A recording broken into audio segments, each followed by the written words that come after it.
and what is its casual nature?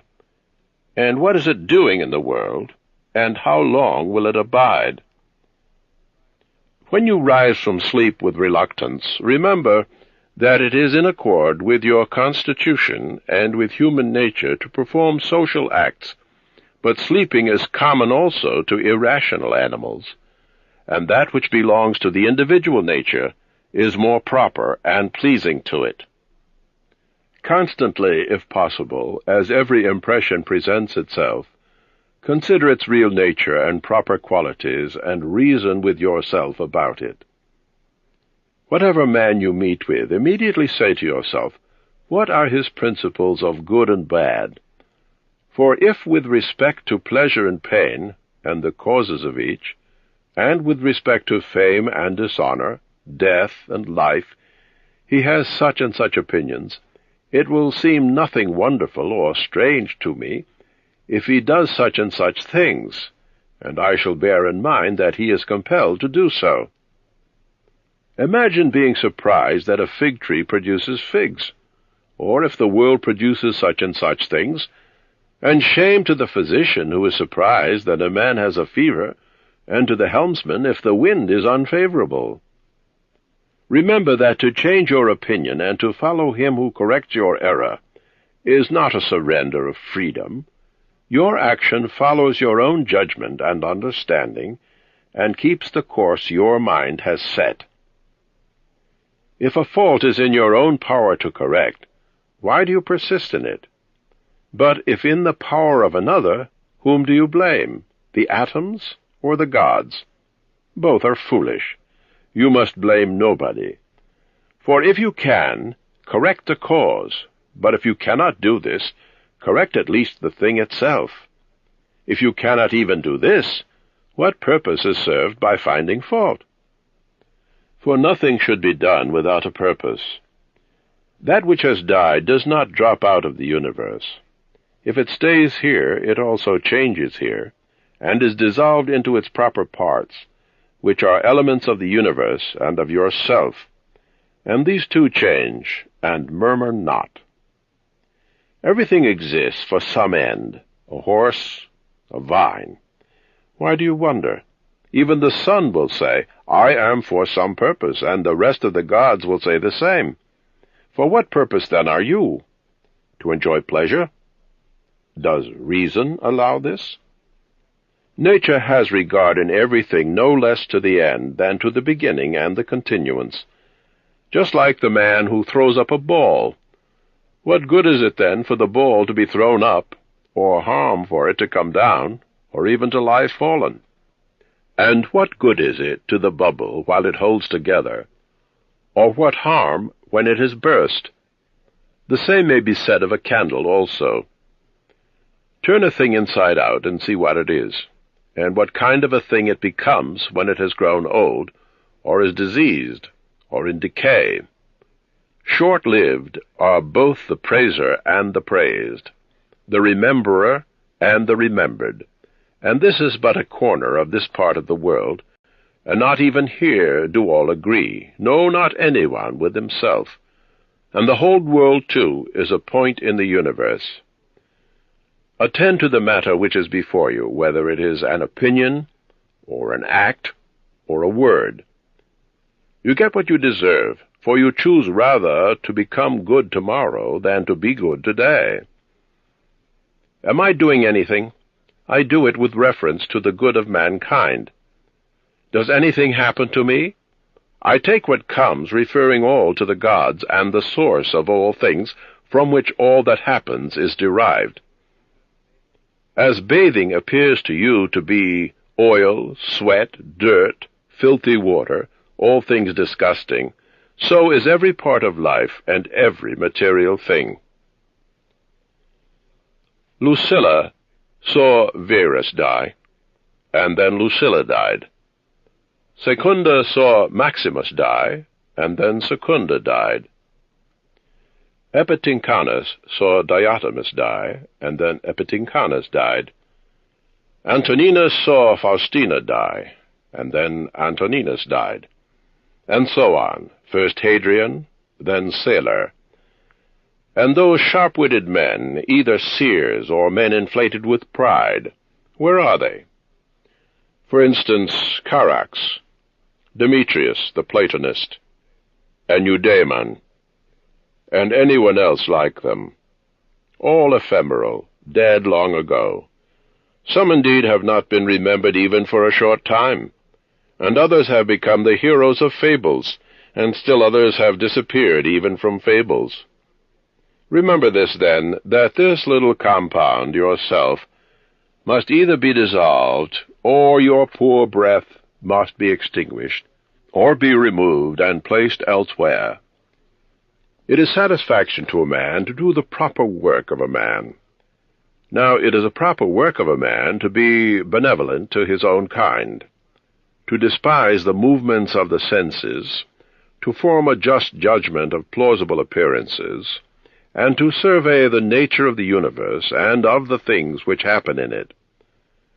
Man has three relations, the one to the body which surrounds him, the second to the divine cause from which all things come to all, and the third to those who live with him.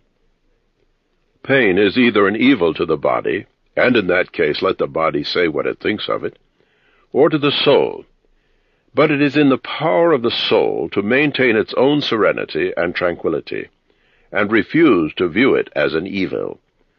For every judgment and movement and desire and aversion is within, and no evil can penetrate there. Wipe out fancies by often saying to yourself, "Now it is in my power to allow no evil in my soul, nor desire, nor perturbation. But looking at all things, I see what is their proper nature, and I use each according to its value." Remember this power which you have from nature.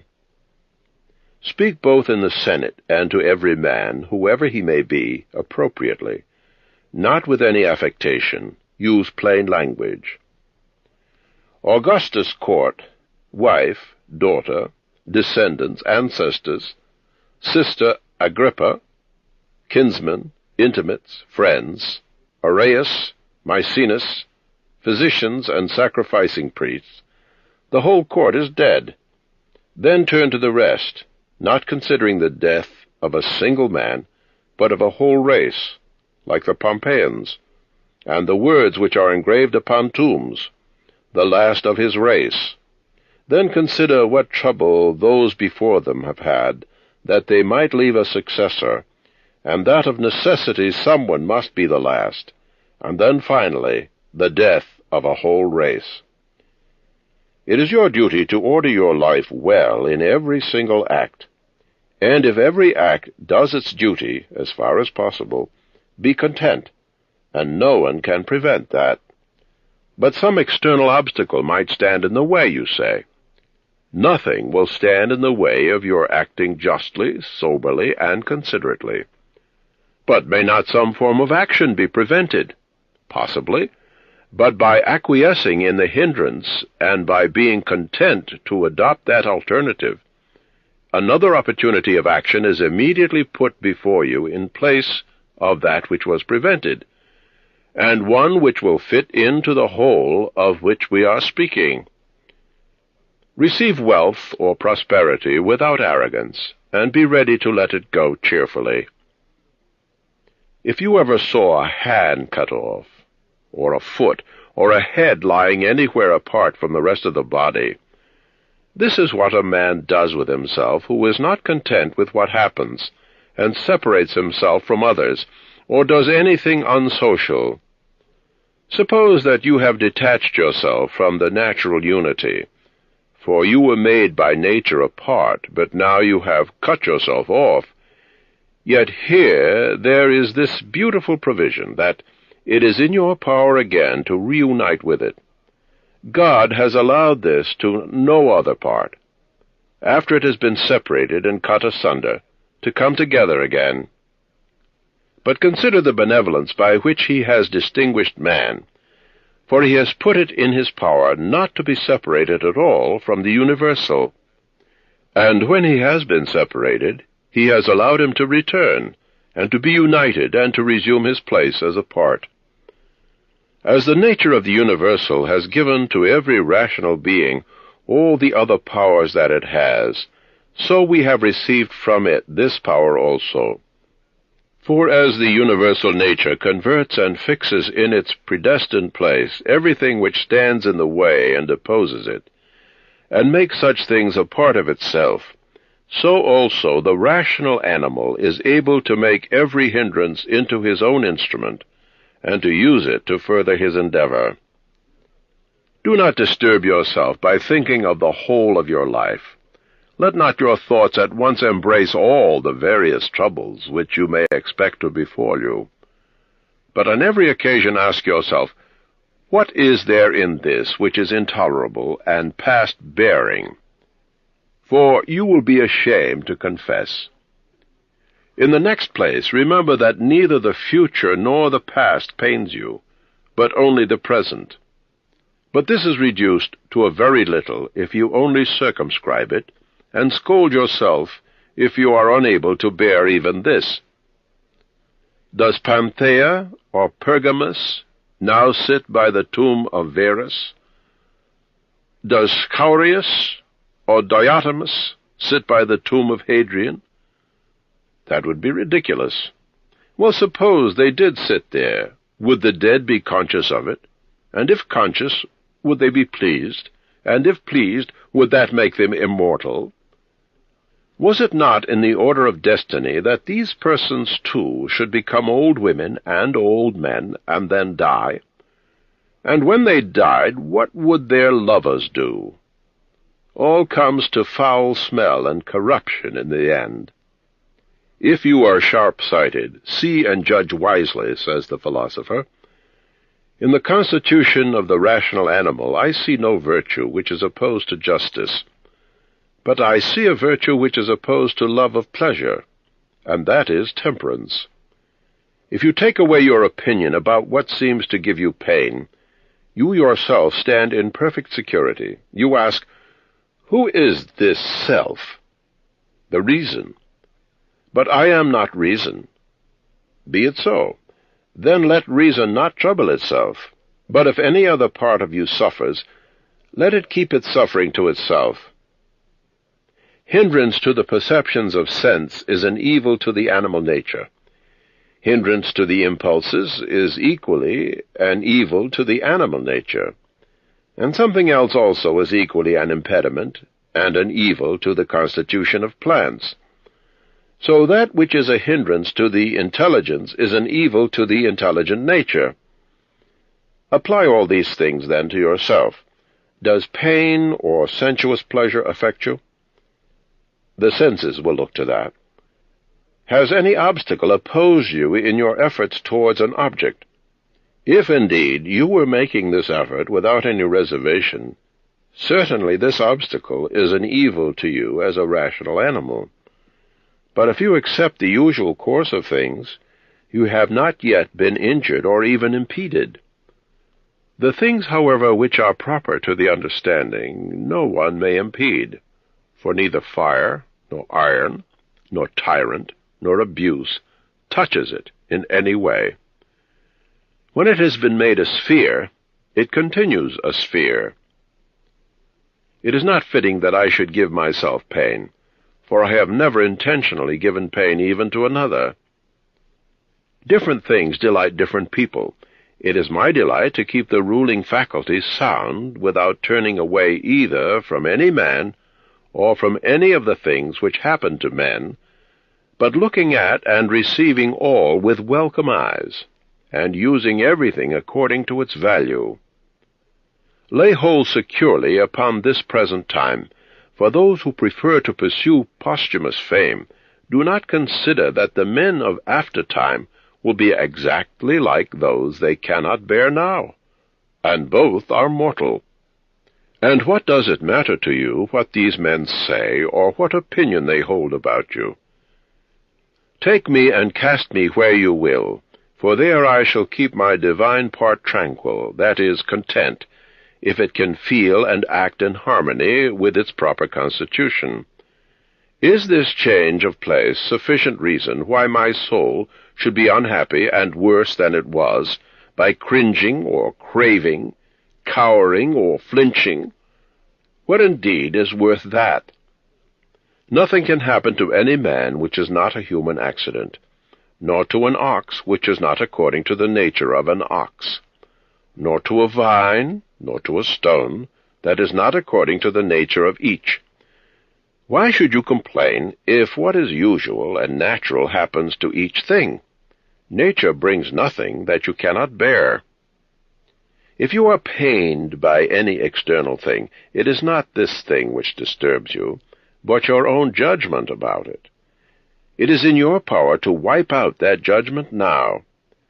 But if anything in your own disposition gives you pain, who hinders you from correcting the principle at fault? And even if you are pained because you are not doing some particular thing which seems to you to be right, why do you not rather act than complain? Some insuperable obstacle is in the way. Do not be grieved, then, for the cause of its not being done depends not on you. But it is not worth while to live if this cannot be done. Take your departure from life contentedly, then, dying just as he dies, who is in full activity and well pleased with the things which are obstacles. Remember that the ruling faculty is invincible when once it rallies. If it does nothing which it does not choose to do, even if it resist from mere obstinacy, how much more, then, when its judgment is rational and made with deliberation?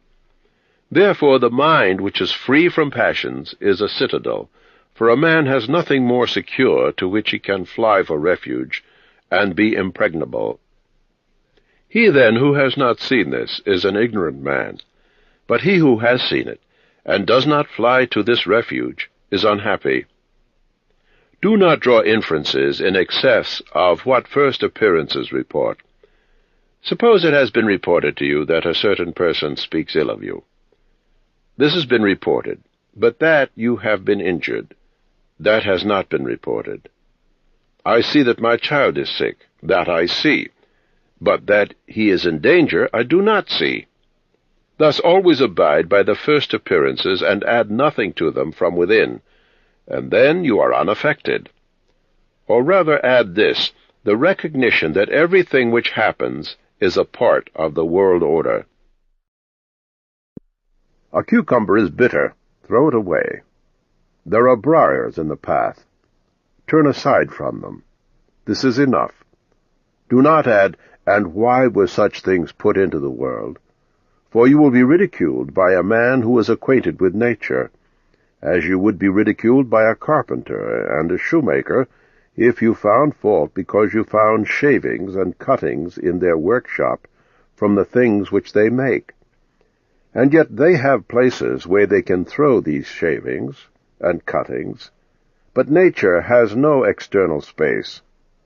Now, the wondrous part of her art is that, though she has circumscribed herself, everything within her which appears to decay and grow old and be useless, she changes into herself, and again makes new things from these very same, so that she requires neither substance from without, nor wants a place into which she may cast that which decays.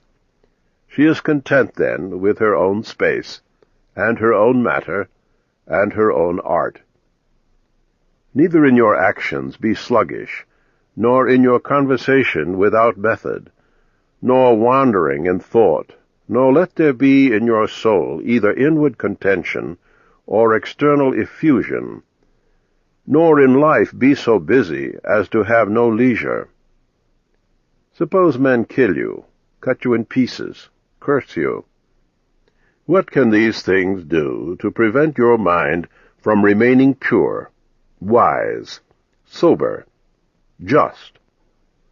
For instance, if a man should stand by a limpid, pure spring and curse it, the spring does not stop sending up pure water, and if he should cast dirt and filth into it, it will speedily disperse them and wash them out, and will not be at all polluted. How then shall you possess a perpetual fountain? By imbuing yourself hourly with freedom, benevolence, simplicity, and modesty. He who does not know what the world is does not know where he is, and he who does not know for what purpose the world exists does not know who he is or what the world is. But he who has failed in any one of these things could not even say for what purpose he exists himself. What then do you think of him who seeks the praise of those who applaud, of men who know not where they are or who they are? Do you wish to be praised by a man who curses himself thrice every hour? Would you wish to please a man who does not please himself? Does a man please himself who repents of nearly everything that he does? Do not let your breathing only act in concert with the air which surrounds you, but let your intelligence also now be in harmony with the intelligence which embraces all things. For the mind power is diffused in all parts and pervades all things for him who is willing to draw it to him, just as the atmosphere is for him who is able to breathe it. Generally, wickedness does no harm at all to the universe, and particularly the wickedness of one man does no harm to another. It is only harmful to him who has it in his power to be released from it as soon as he wills. To my own free will, the free will of my neighbor is just as indifferent as his breath and his flesh.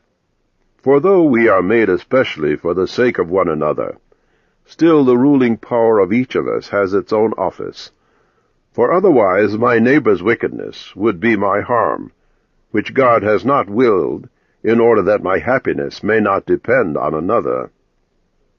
The sun appears to be poured down and diffused in all directions, and yet it is not exhausted, for this diffusion is extension.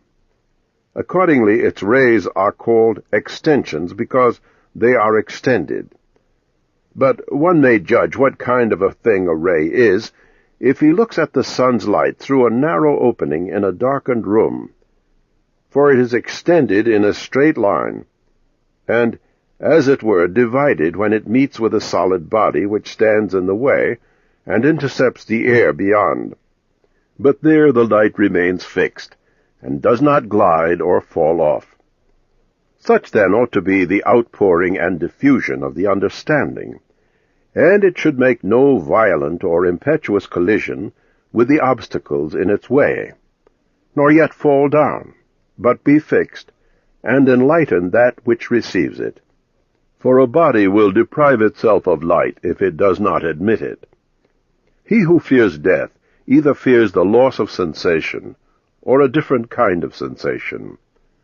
But if you have no sensation, neither will you feel any harm, and yet if you acquire another kind of sensation, you will be a different kind of being, and you will not cease to live. Men exist for the sake of one another. Teach them then, or bear with them. An arrow moves in one way, the mind in another. The mind, indeed, even when it moves cautiously and plays inquiringly around a subject, is nevertheless moving straight on toward its goal. Enter into every man's ruling faculty, and also let every man enter into yours. 9. He who acts unjustly acts irreverently. For since the universal nature has made rational animals for the sake of one another, to help one another according to their worth, but in no way to injure one another, he who transgresses her will is clearly guilty of impiety towards the highest divinity. And he too who lies is guilty of impiety to the same divinity. For the universal nature is the nature of all things that are, and all things that are have a relation to all things that come into existence. And further, this universal nature is named truth, and is the prime cause of all things that are true. He then who lies intentionally is guilty of impiety inasmuch as he acts unjustly by deceiving, and he also who lies unintentionally, inasmuch as he is at variance with the universal nature, and inasmuch as he disturbs the order by fighting against the nature of the world. For he fights against it, who is moved of himself to that which is contrary to truth. For through neglect of the powers received from nature, he can no longer distinguish falsehood from truth. And indeed, he who pursues pleasure as good, and avoids pain as evil, is guilty of impiety.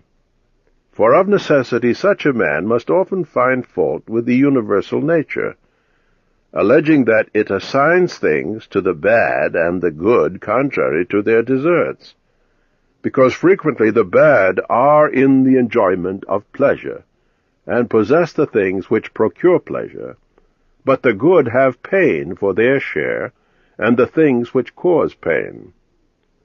And further, he who is afraid of pain will sometimes also be afraid of some of the things which will happen in the world, and even this is impiety. And he who pursues pleasure will not abstain from injustice, and this is plainly a sinful act. Now, with respect to the things toward which the universal nature is equally affected, for it would not have made both unless it was equally affected towards both, towards these, they who wish to follow nature should be of the same mind and equally affected. With respect to pain, then, and pleasure, or death and life, honor or dishonor, which the universal nature employs equally, whoever is not equally affected is manifestly guilty of sin. And I say that the universal nature employs them equally, instead of saying that they happen alike to those who are produced in continuous series, and to those who come after them by virtue of a certain original movement of providence, according to which it moved from a certain beginning to this ordering of things, having conceived certain reasons of the things which were to be, and having determined the generative power of substances, and changes, and such-like successions. It would be a man's happiest lot to depart from mankind without having had any taste of lying and hypocrisy, and luxury, and pride. However, to breathe one's last when one has had enough of these is the next best thing. Have you determined to stick to vice, and has not experience yet induced you to flee this pestilence? For the destruction of the understanding is a pestilence, much more indeed than any such corruption in the air about us. For this corruption is a pestilence of animals, in so far as they are animals, but the other is a pestilence of men, in so far as they are men. Do not despise death, but be well content with it, since this too is one of those things which nature wills. For such as it is to be young, and to grow old, and to increase, and to reach maturity, and to have teeth, and beard, and gray hairs, and to beget, and to be pregnant, and to bring forth, such also is dissolution. This, then, is consistent with the character of a reflecting man, to be neither careless, nor impatient, nor contemptuous with respect to death, but to wait for it as one of the operations of nature. As you now wait for the time when the child shall come out of your wife's womb, so be ready for the time when your soul shall fall out of this envelope. But if you require also a vulgar kind of comfort which shall reach your heart, you will be best reconciled to death by observing the objects from which you are going to be removed, and the morals of those with whom your soul will no longer be mingled.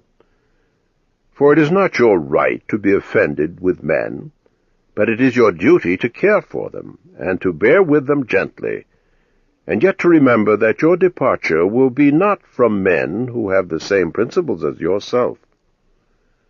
For this is the only thing, if there be any, which could draw us the contrary way and attach us to life, to be permitted to live with those who have the same principles as ourselves.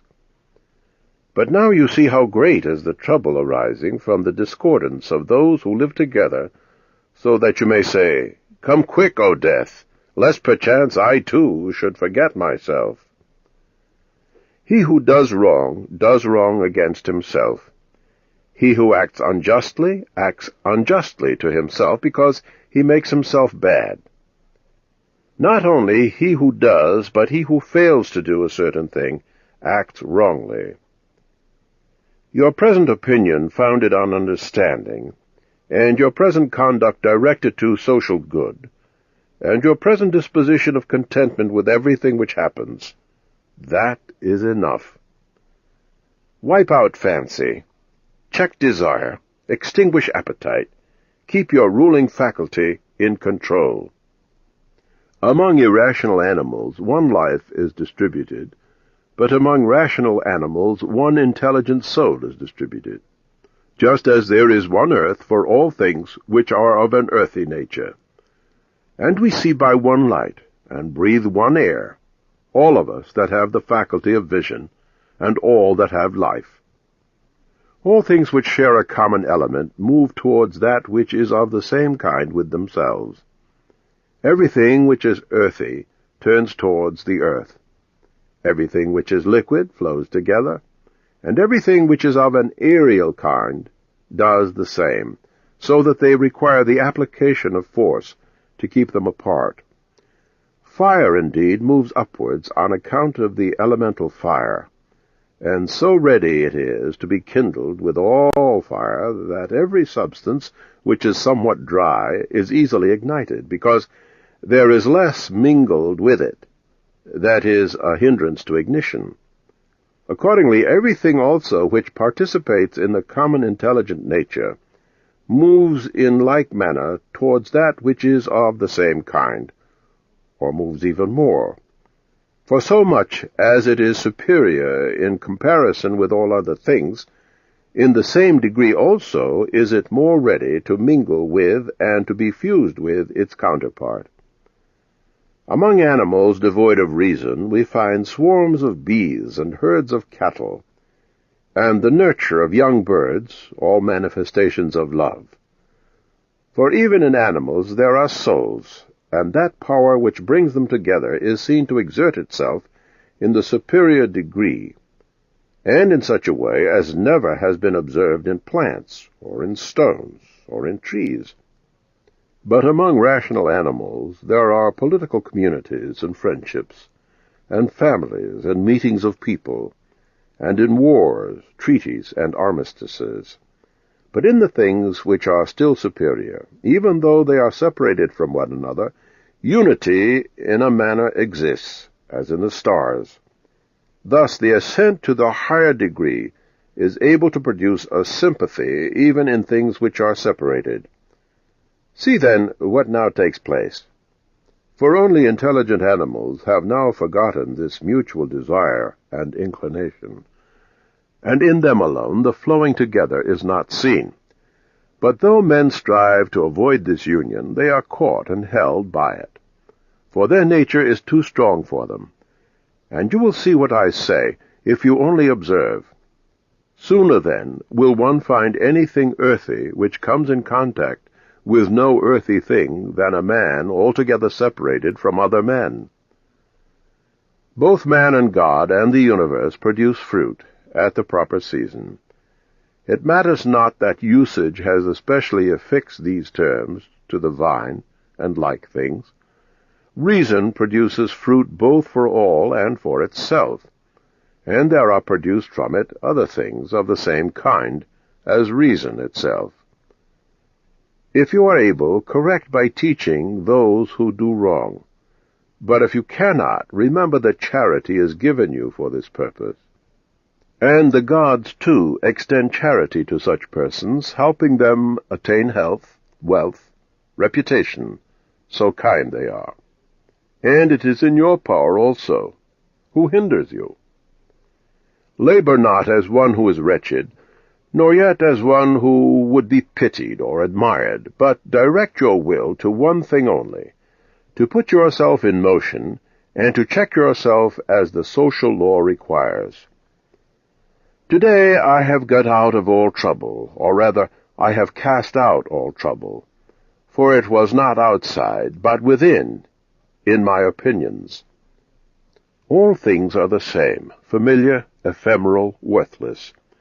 Everything now is just as it was in the time of those whom we have buried. Things stand outside of us, just as they are, neither knowing aught of themselves, nor expressing any judgment. What is it, then, which does judge for them? The ruling faculty. Not in passivity, but in activity lies the evil and the good of the rational social animal, just as his virtue and his vice lie not in passivity, but in activity. For the stone which has been thrown up, it is no evil to come down, nor indeed any good to have been carried up. Penetrate inward into men's ruling principles, and you will see what judges you are afraid of, and how they judge themselves. All things are changing, and you yourself are in continuous mutation, and, in a manner, in continuous destruction, and the universe, too. It is your duty to leave another man's wrongful act where it is. The end of activity, cessation from movement and opinion, what may be termed their death, is no evil. Now consider your life, your childhood, youth, manhood, and old age, for here also every change was a death. Is this anything to fear? Turn your thoughts now to your life under your grandfather, then under your mother, then under your father, and you find many other differences, changes, and endings. Ask yourself, is this anything to fear? In like manner, then, neither are the end and surcease from life itself anything to fear. Hasten to examine your own ruling faculty, that of the universe and of your neighbor, your own, that you may make it just, that of the universe, that you may remember of what you are a part, that of your neighbor, that you may know whether he has acted ignorantly or with knowledge, and that you may also consider that his ruling faculty is akin to yours. As you yourself are a component part of a social system, so let every act of yours be a component part of social life. Whatever act of yours, then, has no reference either immediately or remotely to a social end, this tears asunder your life. Children's quarrels, their games, poor breath carrying about a corpse, are not the representations of the mansions of the dead, more solid and real. Examine into the essence of the form of an object, and detach it altogether from its material part, and then contemplate it. Then determine the full span which a thing of this peculiar form is naturally made to endure. You have borne infinite troubles through not being contented with your ruling faculty, when it does the things which it is constituted by nature to do. But enough.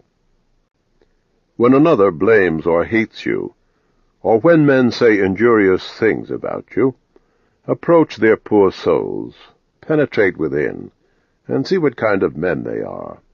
You will discover that there is no reason to take trouble that these men may have a good opinion of you. However, you must be well disposed towards them, for by nature they are friends. And the gods, too, aid them in all ways, by dreams, by signs, toward the attainment of their aims.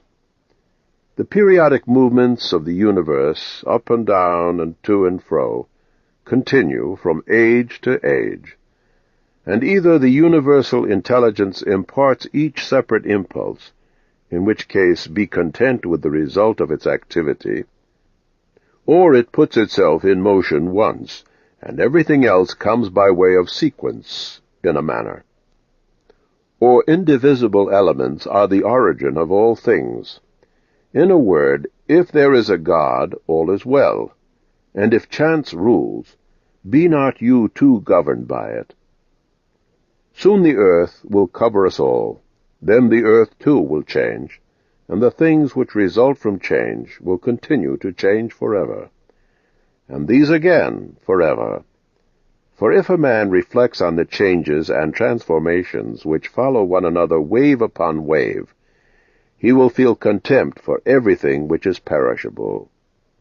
The universal cause is like a winter torrent. It carries everything along with it.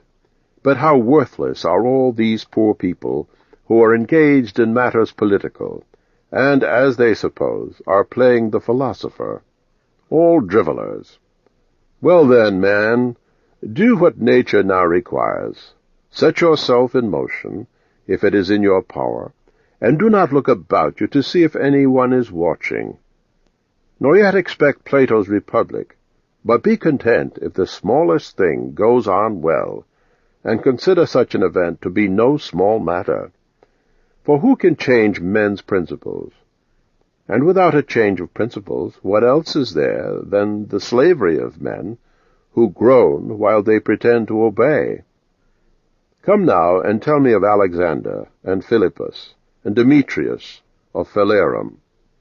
They themselves shall judge whether they discovered what the common nature required, and behaved themselves accordingly. But if they acted like tragedy heroes, no one has condemned me to imitate them. Simple and modest is the work of philosophy. Draw me not aside to insolence and pride. Look down from above on the countless herds of man and their countless solemnities, and the infinitely varied voyagings and storms and calms, and the differences among those who are born, who live together, and die. And consider, too, the life lived by others in olden time, and the life of those who will live after you, and the life now lived among barbarous nations, and how many know not even your name, and how many will soon forget it, and how they who perhaps now are praising you will very soon blame you, and that neither a posthumous name is of any value, nor reputation, nor anything else. Let there be freedom from perturbation with respect to the things which come from external causes, and in actions whose cause lies in yourself. Be just. That is, let impulse and action terminate in social acts, for this is according to your nature. Clear from your mind the many useless things which disturb you, for they lie entirely in your opinion, and you will then gain for yourself ample space by comprehending the whole universe in your mind, and by contemplating the eternity of time, and observing the rapid change of each thing. How short is the time from its birth to its dissolution, and the illimitable time before its birth, as well as the equally boundless time after its dissolution. All that you see will quickly perish, and those who have been spectators of its dissolution will very soon perish too.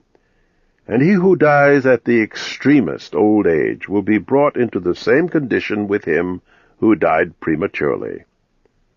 What are the ruling principles of these men, and about what kind of things are they busy, and for what kind of reasons do they love and honor? Imagine that you see their poor souls laid bare. When they think that they do harm by their blame, or good by their praise, what an idea! Loss is nothing else than change. But the universal nature delights in change, and in obedience to her all things are now done well, and from eternity have been done in like form, and will be such through endless time. What then do they say? That all things have been, and all things always will be bad, and that no power has ever been found among all the gods to set them right, but the world has been condemned to be bound in never-ceasing evil? Decay is the material substance of all things, water, dust, bones, filth. What is marble but the callosities of the earth? Gold and silver are but sediments, garments only bits of hair, purple dye, shellfish blood, and everything else is of the same kind. And even the breath is a thing of the same kind, changing from this to that. Enough of this complaining and groaning and ape-like chatter. Why are you disturbed? What is there new in this? What unsettled you? Is it the form of the thing? Look at it. Or is it the matter? Look at it. Besides these, there is nothing. Towards the gods, then, now at last becomes simpler and better. It is the same whether we look at these things for 100 years or 3. If any man has done wrong, the harm is his, but perhaps he has not done wrong. Either all things proceed from one intelligent source and come together as in one body, and the part ought not to find fault with what is done for the benefit of the whole, or there are only atoms, and nothing else but mixture and dispersion. Why, then, are you disturbed? Say to the ruling faculty, are you dead, corrupted, playing the hypocrite? Are you a mere beast, chewing a cud? Either the gods have no power, or they have power. If they have no power, why do you pray to them? But if they have power, why do you not pray for deliverance from the fear, or the desire, or the pain, which a thing causes, rather than pray that any of these things should or should not happen? For certainly, if they can help at all, they can help to this end. But perhaps you will say that the gods have placed all that in my own power. Well, then, is it not better to use what is in your power like a free man, than to desire in a slavish and abject way what is not in your power? And who has told you that the gods do not aid us even in the things which are in our power? Begin then to pray for such things, and you will see. One man prays to be able to lie with a certain woman. Rather should he pray to be freed of desire for her. Another prays to be rid of his enemy. He should pray against wanting to be rid of him. Instead of praying that you may not lose your little one, pray for release from fear. Turn your prayers this way and see what comes. Epicurus says, in sickness my conversation was not about my bodily sufferings, nor did I talk on such subjects to those who visited me. But I continued to discourse on the nature of things as before, keeping to the main point, how the mind, while participating in such movements as go on in the poor flesh, shall be free from disturbance and maintain its proper good. Nor did I, he adds, give the physicians an opportunity of putting on solemn looks as if they were doing something great, but my life went on well and happily. Do then the same that he did, both in sickness, if you are sick, and in any other circumstances, for never to desert philosophy in any events that may befall us, and to keep from trifling talk with an ignorant man, or one unacquainted with nature, is a principle of all schools of philosophy. But be intent only on what you are now doing, and on the instrument by which you do it. When you are offended with any man's shameless conduct, immediately ask yourself, is it possible that there should be no shameless men in the world? It is not possible. Do not, therefore, require what is impossible. For this man is one of those shameless men who must be in the world. Similarly, in the case of the knave, the faithless, and every man who does any kind of wrong. When once you remember that it is impossible to do away with such men, you will become more kindly disposed toward everyone. It is also useful to perceive what virtue nature has given to man to cope with every wrongful act. As an antidote against the stupid man, she has given mildness, and against some other kind of man, some other power. And in all cases it is possible for you to correct by teaching the man who has gone astray. For every man who errs, misses his object, and is astray. Besides, what harm has he done you? For you will find that no one among those against whom you are irritated has done anything by which your mind could be made worse. And that which is to you evil and harmful has its foundation only in the mind. And what harm is done, or what is there strange, if the man who has not been instructed acts in the manner of an uninstructed one? Consider whether you should not blame yourself, because you did not expect such a man to act in such a way. For reason has given you faculties, enabling you to foresee that he would commit this error, and yet you have forgotten and are amazed that he has done so. But most of all, when you blame a man as faithless or ungrateful, turn to yourself, for the fault is manifestly your own, if you trusted a man with such a disposition to keep his promise, or if, when conferring your kindness, you gaze that he has done so. But most of all, when you blame a man as faithless or ungrateful, turn to yourself, for the fault is manifestly your own, if you trusted a man with such a disposition to keep his promise, or if, when conferring your kindness, you did not do it on principle, or in such a way as to have received from your very act all the profit. For what more do you want when you have done a man a service? Are you not content when you have done something in harmony with your nature, and do you seek to be paid for it? Does the eye demand a reward for seeing, or the feet for walking? For as these members are formed for a particular purpose, and by working according to the law of their being obtain what is their own, so also as man is formed by nature for acts of benevolence, when he has done anything benevolent, or in any way conducive to the common interest, he has acted in harmony with his constitution, and he gets what is his own. 10. Will you then, my soul, never be good and simple, all one and naked, clearer to sight than the body which encompasses you? Will you never enjoy an affectionate and contented disposition?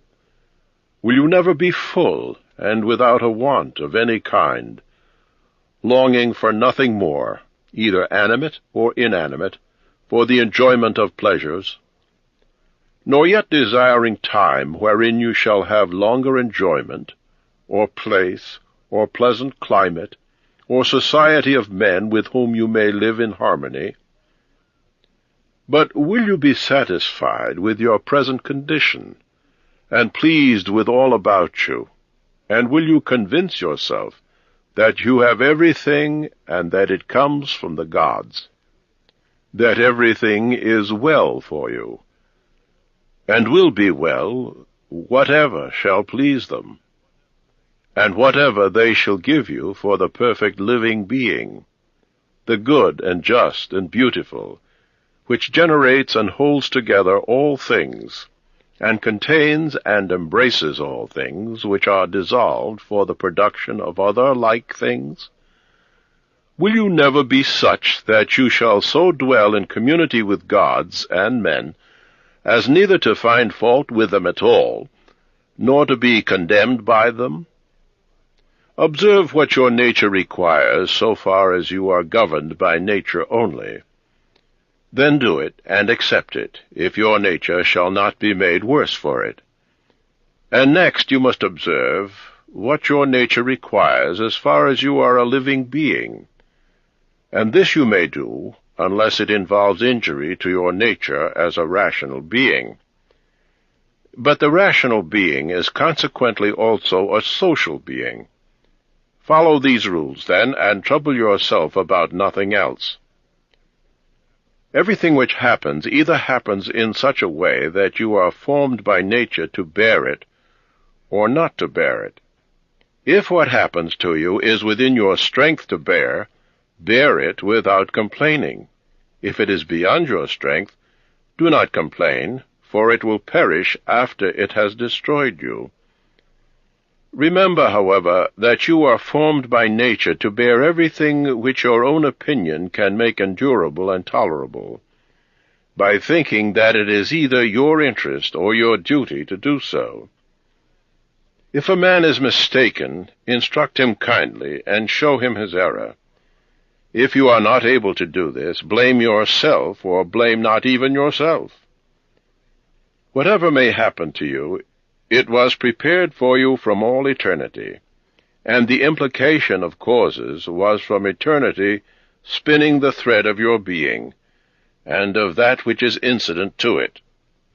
Whether the universe is a concourse of atoms or nature's law, let this be first established, that I am a part of the whole which is governed by nature.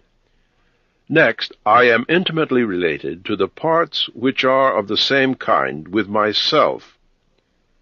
For remembering this, inasmuch as I am a part, I shall be discontented with none of the things which are assigned to me out of the whole.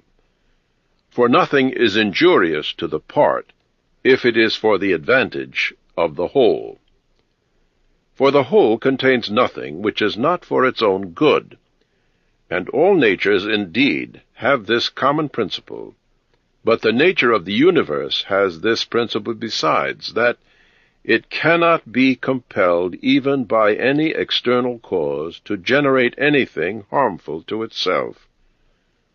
By remembering, then, that I am a part of such a whole, I shall be content with everything which happens. And inasmuch as I am in a manner intimately related to the parts which are the same kind with myself, I shall do nothing unsocial, but I shall rather direct myself to the things which are of the same kind with myself, and I shall turn all my efforts to the common interest, and avert them from the contrary.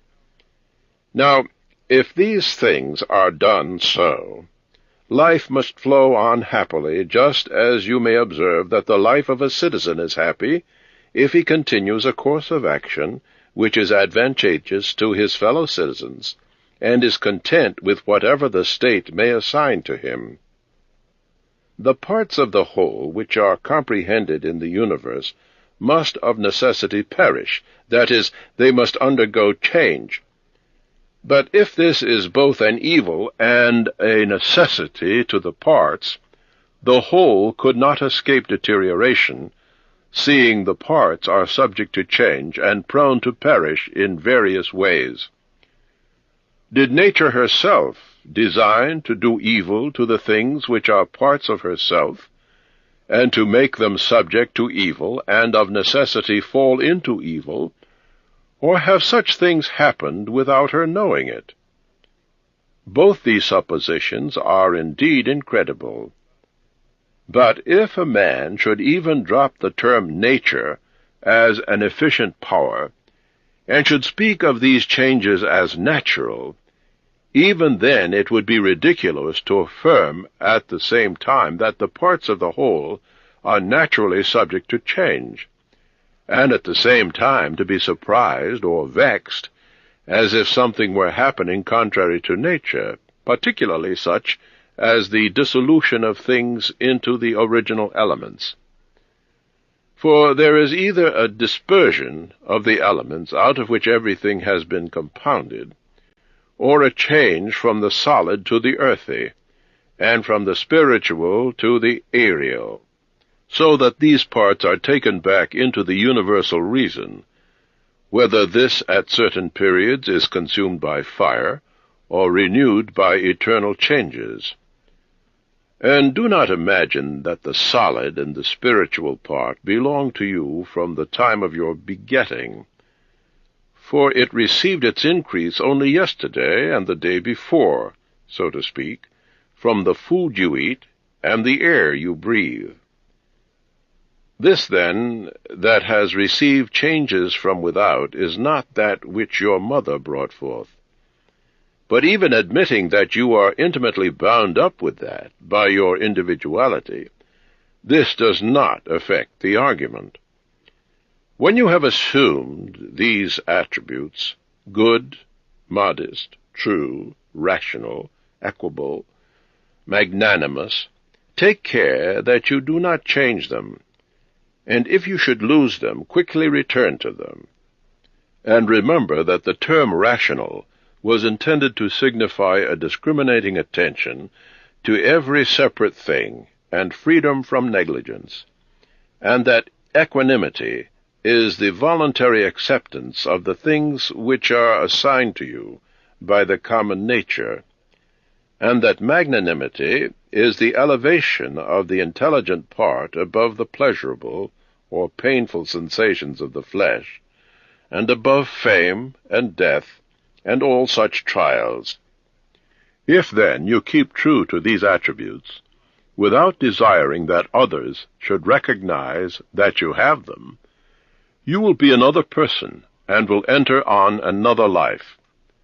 For to continue to be such as you had hitherto been, and to be torn in pieces and defiled in such a life, is the character of a very stupid man, one over-fond of his life, and like those half-devoured fighters with wild beasts, who, though covered with wounds and gore, still entreat to be kept to the following day, to be flung once more to the same claws and bites. Therefore fix yourself firmly in the possession of these few attributes, and if you are able to stand fast as if you were transported to the Happy Isles. But if you find yourself falling and cannot maintain your hold, go courageously into some nook where you can still hold on, or even depart at once from life, not in passion, but with simplicity and freedom and modesty, after doing this one thing, at least bravely, to leave it thus.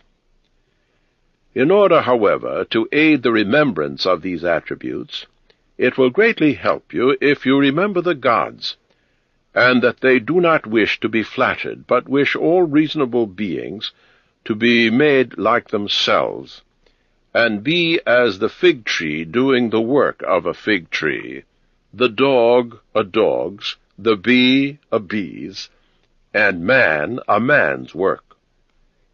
A stage play, war, terror, torpor, slavery, all these will daily help to wipe out your sacred principles. How many things, without studying nature, do you overlook, and how many do you neglect?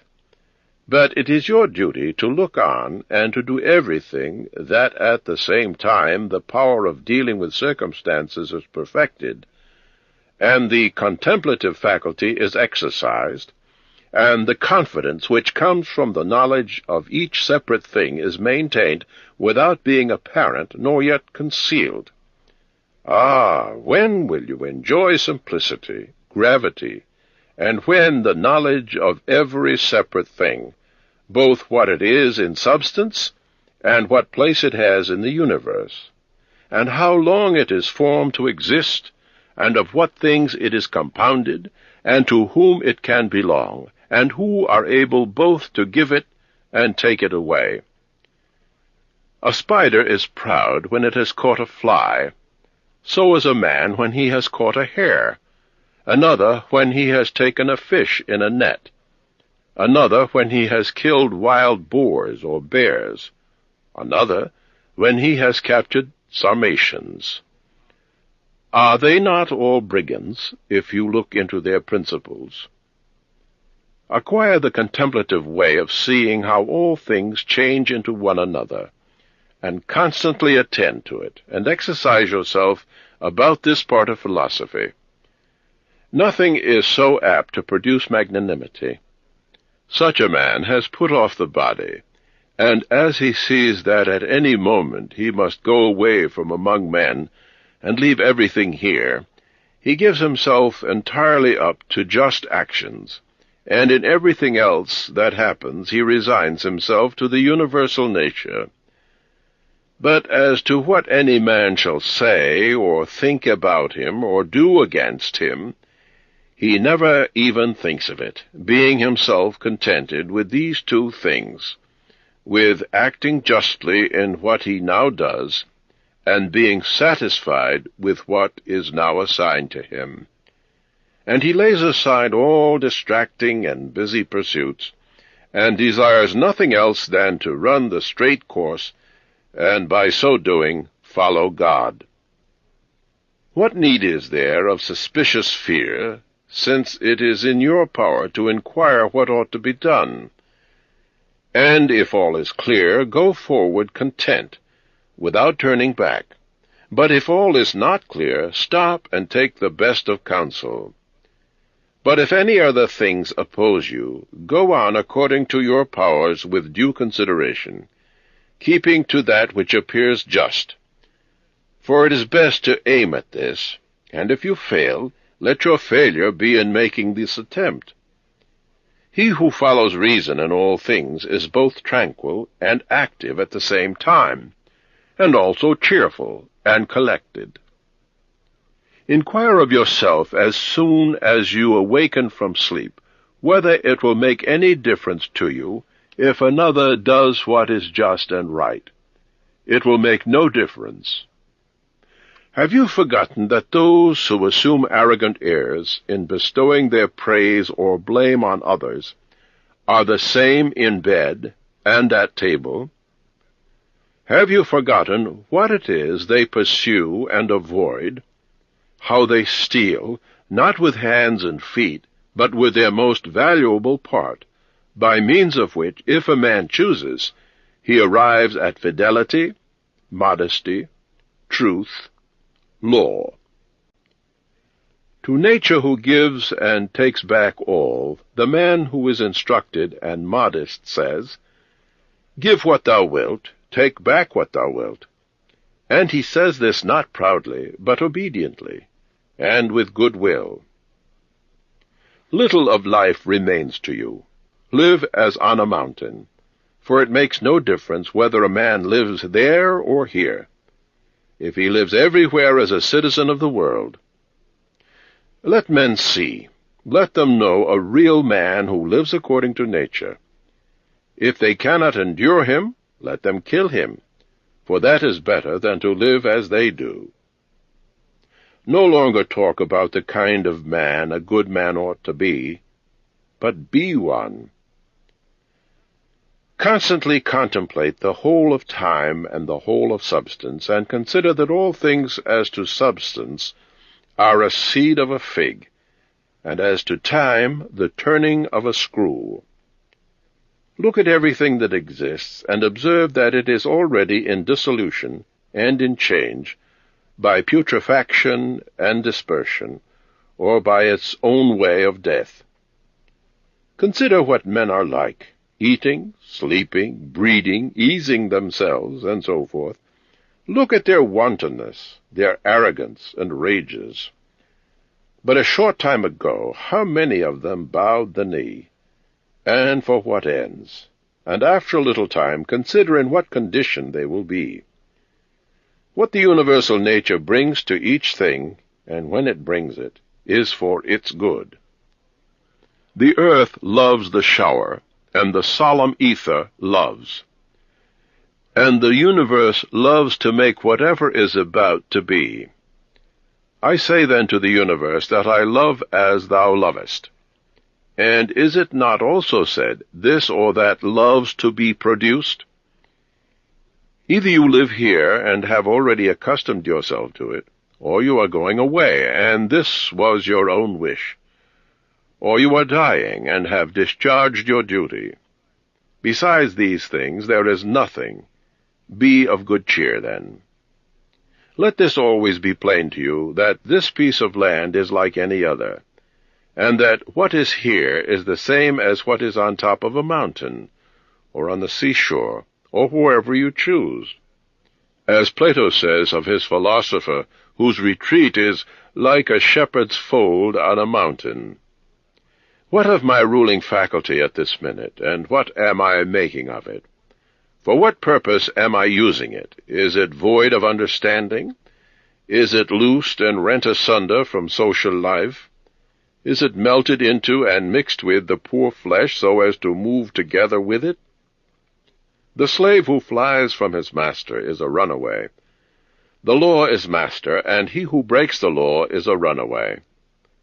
Vexation, anger, and fear mean refusal of something past, present, or to come, ordained by him who rules all things, law, who allots to every man what is fit. He then who fears or is grieved or is angry is a runaway.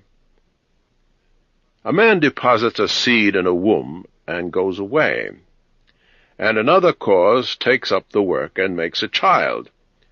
What a flower from what a seed! Again the child swallows food, and then another cause takes it and makes perception and motion, and, in short, life and strength and other things. How many and how strange! Observe, then, the things which are produced in such a hidden way, and see the power behind them, just as we perceive the power that carries things downwards and upwards, not with the eyes, but still no less plainly.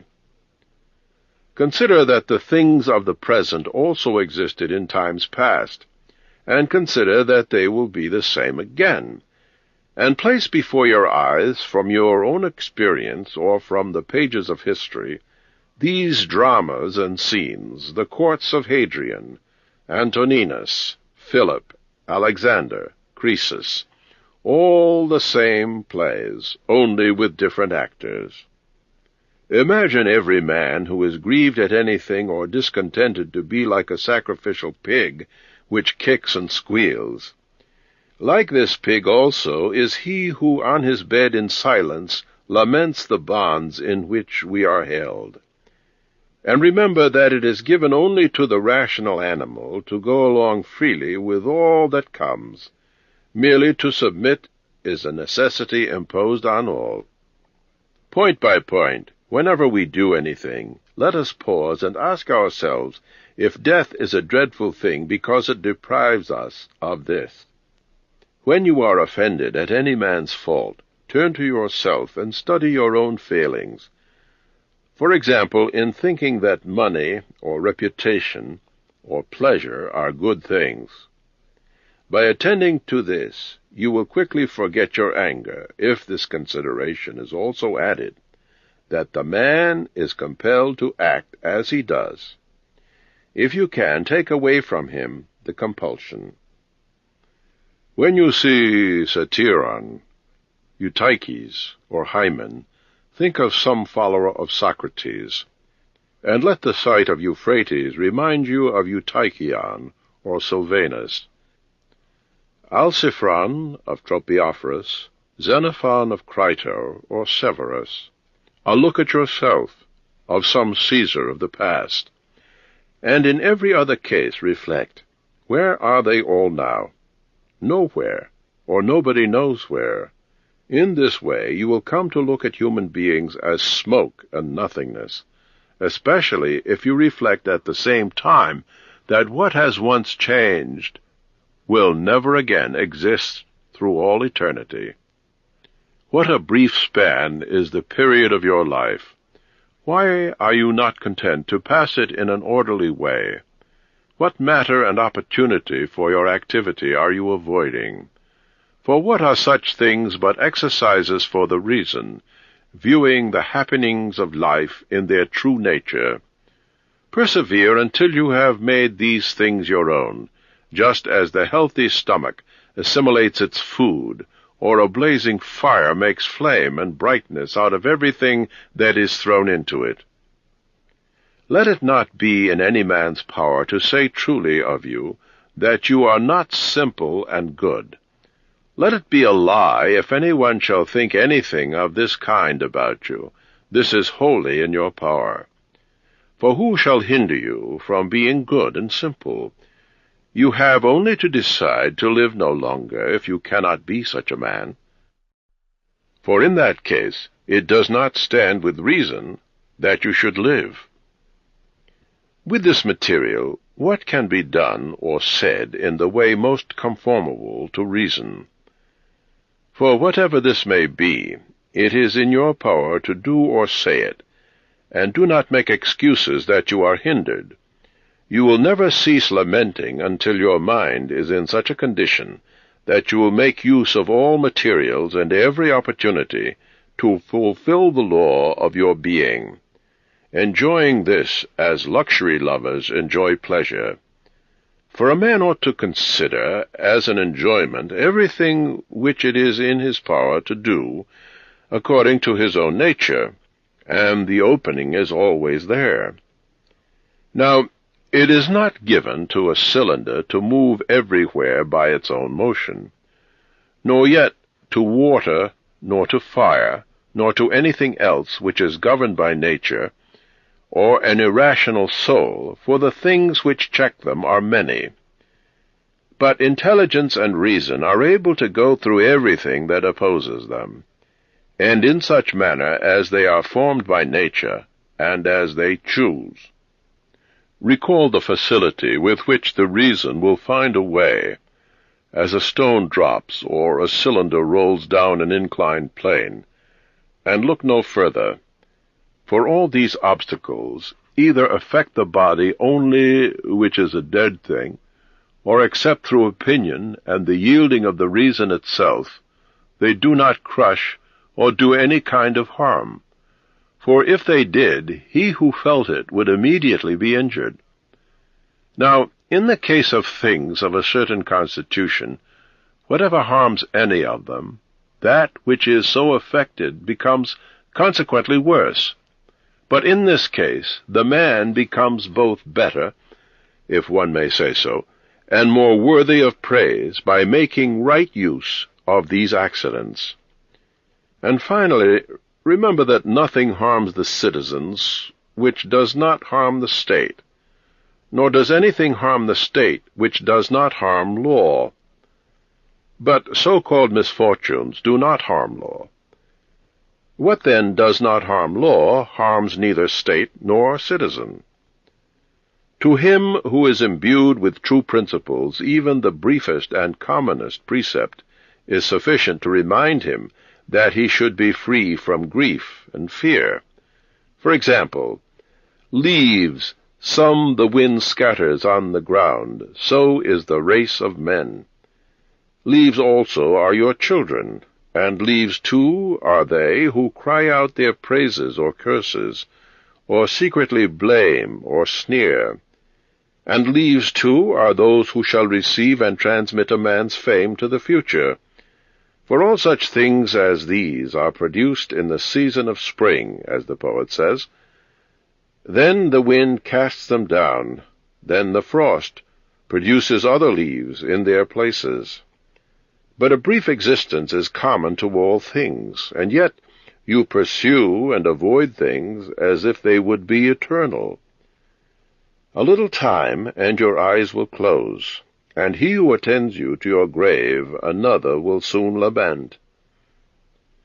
The healthy eye ought to see all visible things, and not to say, I wish for green things, for this is the condition of a diseased eye. And the healthy hearing and smelling should be ready to perceive all that can be heard and smelled. And the healthy stomach ought to receive food, as the mill received that which it was made to grind. And accordingly the healthy understanding ought to be prepared for everything which happens. But that which says, Let my dear children live, and let all men praise whatever I may do, is an eye which seeks for green things, or teeth which seek for soft things. There is no man so fortunate that there shall not be by him, when he is dying, some who are pleased with what is going to happen. Suppose that he was a good and wise man.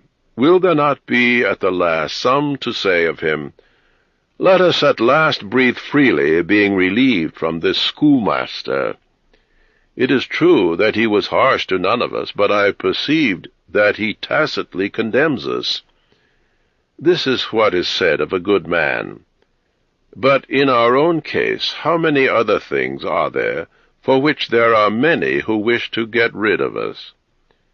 You will consider this, then, when you are dying, and you will depart more contentedly by reflecting thus, I am going away from such a life in which even my associates, in behalf of whom I have striven so much, prayed and cared, themselves wish me to depart, hoping perchance to get some little advantage by it.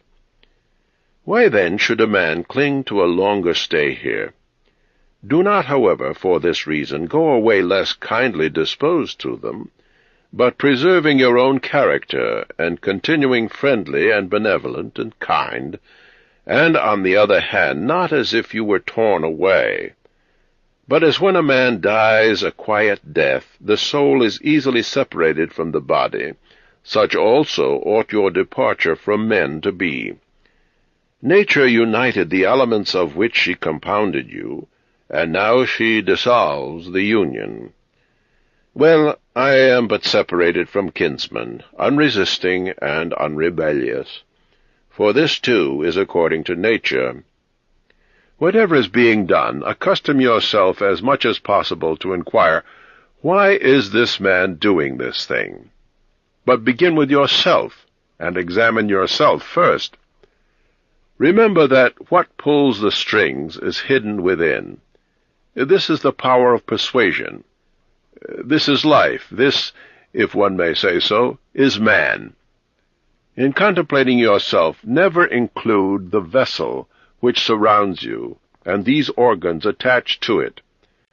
They are like tools, differing in this only, that they grow to the body. For indeed, there is no more use in these parts without the cause that moves and checks them, than in the weaver's shuttle, or the writer's pen, or the driver's whip. 11. These are the properties of the rational soul. It sees itself, analyzes itself, and makes itself what it wills, bears and enjoys its own fruit, while in the vegetable or animal world the fruit is enjoyed by others. It obtains its own wherever the limit of life may be fixed. In a dance or in a play, an interruption leaves the action incomplete. Not so with the soul. At every point, and wherever it may be stopped, its task is full and complete, so that it can say, I have what is my own. And further, it traverses the whole universe and the surrounding vacuum, and surveys its form, and extends itself into the infinity of time, and embraces and comprehends the periodical regeneration of all things. And it comprehends that those who come after us will see nothing new, nor have those before us seen anything more. But he who is 40 years old, if he has any understanding at all, has seen everything by virtue of the uniformity of things past and to come. This, too, is a property of the rational soul, love of one's neighbor, and truth and modesty, and to value nothing more than itself, which is also the property of law. Thus right reason differs not at all from the reason of justice. You will set little value on the delights of song and dance, and the pancratium, if you will break up the melody into its several sounds, and ask yourself as to each if this is what enchanted you. For you will be prevented by shame from confessing it. And in the manner of dancing, if at each movement and attitude you will do the same, and similarly with the pancratium. In all things, then, except virtue and virtuous acts, remember to apply yourself to their several parts, and by this division to come to value them little. Apply this rule to your whole life.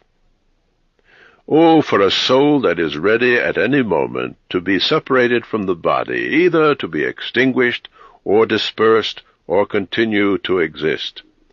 This readiness must come from a man's own judgment, not from mere obstinacy, as with the Christians, and considerately and with dignity, in a way that will persuade others without tragic show. Have I done something for the general interest? Well, I have had my reward. Let this be always present to your mind, and never grow weary. What is your art? To be good. And how is this achieved except by understanding general principles, some about the nature of the universe and others about man's own constitution? Tragedies, the first form of drama, were brought on the stage as a means of reminding men of the things which happen to them, and that it is according to nature for things to happen so, and that if you are delighted with what is shown on the stage, you should not be troubled with what takes place on the larger stage. For you see that the play must end in such a way, and that even in such cries as, "O Citharon," there is strength to bear, and the dramatists give us words of help, such as the following: "Me and my children, if the gods neglect, this has its reason too." And again, "We must not chafe at that which happens," and "Life's harvest reap like the wheat's fruitful ear," and other things of the same kind. After tragedy, the old comedy was introduced. This had a magisterial freedom of speech, and by its very plainness of speaking was useful in reminding men to beware of insolence, somewhat in the style used by Diogenes. But as to the middle comedy, which came next, note what it was, and for what object the new comedy was introduced, which gradually sank down into a mere mimic artifice. That some good things are said even by these writers everyone knows, but what is the main purpose of this school of drama? To what end does it look? It seems plain that there is not another condition of life so well suited for philosophy as this in which you now find yourself. A branch cut off from the adjacent branch must of necessity be cut off from the whole tree also. So too, a man, when he is separated from another man, has fallen off from the whole social community. Now, as to a branch, another cuts it off, but a man, by his own act, separates himself from his neighbor when he hates him and turns away from him, and he does not know that he has, at the same time, cut himself off from the whole social system. Yet he has this privilege, certainly, from Zeus, who framed society, for it is in our power to grow again to that which is near to us, and again to become a part which helps to make up the whole. However, if this kind of separation happens often, it makes it difficult for that which detaches itself to be brought to unity and to be restored to its former condition. Finally, the branch which from the first grew together with the tree, and has continued to have one life with it, is not like that which, after being cut off, is then ingrafted, but it is something like what the gardeners mean when they say that it grows with the rest of the tree, but has not the same mind with it. As those who try to stand in your way when you are proceeding according to right reason will not be able to turn you aside from your proper action, so neither let them drive you from your benevolent feelings towards them, but be on your guard equally in both matters, not only in the matter of steady judgment and action, but also in the matter of gentleness towards those who try to hinder or otherwise trouble you. For it is a weakness to be vexed at them, as it is to be diverted from your course of action, and to give way through fear. For both are equally deserters from their post, the man who acts through fear, and the man who is alienated from his natural brother and friend. Nature is never inferior to art, for the arts imitate nature. If so, nature in its most perfect and comprehensive form cannot fall short of art. Now, all arts do the inferior things for the sake of the superior. Therefore, the universal nature does so too. And indeed here is the origin of justice, and in justice all other virtues have their foundation, for justice will not be observed if we either care for secondary things, or are easily deceived, or careless, or changeable. The things which either to get or to avoid you go to so much trouble, come not to you, but you, rather, go to them. Let then your judgment about them be at rest, and they will remain quiet too, and you will not be seen either pursuing or avoiding. The spherical form of the soul maintains its figure, when it is neither extended towards any object, nor contracted inwards, nor dispersed, nor sinks down, but is illuminated by light, by which it sees the truth of all things, and that which is in itself. Does any man despise me? Let him see to that. But I shall see to this, that I be not discovered doing or saying anything worthy of contempt. Shall any man hate me? That is his affair. But I will be mild and benevolent towards everyone, ready to show his mistake to this very man, not reproachfully, nor yet as making a display of my forbearance, but nobly and honestly, like the great Phocion, unless indeed he only assumed it. That is the proper inner state, and a man should not be seen by the gods to be either dissatisfied or complaining. For what evil is it to you, if you are now doing what is agreeable to your own nature, and are satisfied with that which at the moment is suitable to nature, since you are a human being placed at your post to endure whatever is for the common advantage? Men despise one another, and flatter one another, and men wish to raise themselves above one another, and crouch before one another. How unsound and insincere he is who says, I have determined to deal with you in a fair way. What?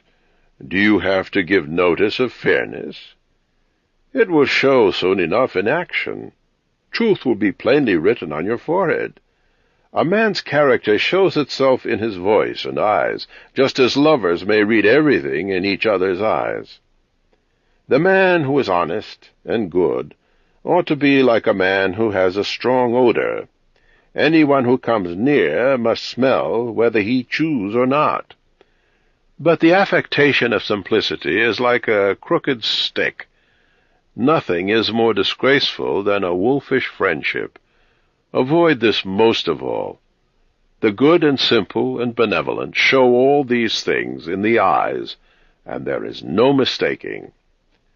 As to the perfecting of life, this power is in the soul, and it grows by being indifferent towards things which are indifferent. And it will be indifferent if it looks on each of these things separately and altogether, and if it remembers that not one of them produces in us an opinion about itself, nor comes to us, but these things remain immovable, and it is we ourselves who produce the judgments about them, and, as we may say, write them on our minds, it being in our power not to write them, and it being in our power, if perchance these judgments have gained admission imperceptibly, to wipe them out. And the need for such discipline will be necessary only for a short time, and then life will be at an end. Why make a grievance out of doing this? For if these things are according to nature, rejoice in them, and they will be easy for you. But if contrary to nature, seek what is in harmony with your own nature, and strive towards this, even if it bring no reputation. For every man is allowed to seek his own good. Consider whence each thing comes, of what it consists, and into what it changes, what it will be like when changed, and that it will sustain no harm. Consider these things. First, what is my relation to men? We are made for one another, or, in another view, I was made to be set over them as a ram over a flock, or a bull over a herd. But examine the question from first principles. If all things are not mere atoms. It is nature which orders all things. If this is so, the inferior things exist for the sake of the superior, and these for the sake of one another. Second, consider how men are at table, in bed, and so forth, and particularly under what compulsions they are with respect to opinions. And as to their acts, consider with what pride they do what they do. Third, that if men do rightly what they do, we ought not to be displeased. But if they do not right, it is plain that they do so involuntarily and in ignorance. For as every soul is unwillingly deprived of the truth, so also it is unwillingly deprived of the power of behaving to each man according to his deserts. Accordingly, men are pained when they are called unjust, ungrateful, and greedy, or charged with behaving wrongfully to their neighbors. Fourth, consider that you also do many things wrong, that you are a man like others, and even if you abstain from certain faults, you still have the disposition to commit them, though either through cowardice or concern for reputation, or some such mean motive, you refrain from wrongdoing.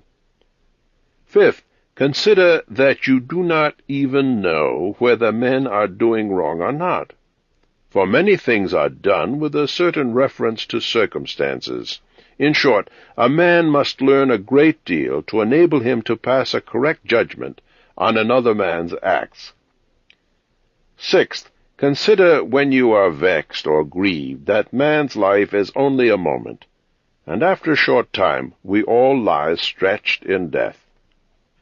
Seventh, that it is not men's acts which disturb us, for those acts have their foundation in men's ruling principles, but it is our own opinions regarding them. Take away these opinions, then, and resolve to dismiss your judgment about an act as if it were something grievous, and your anger is gone.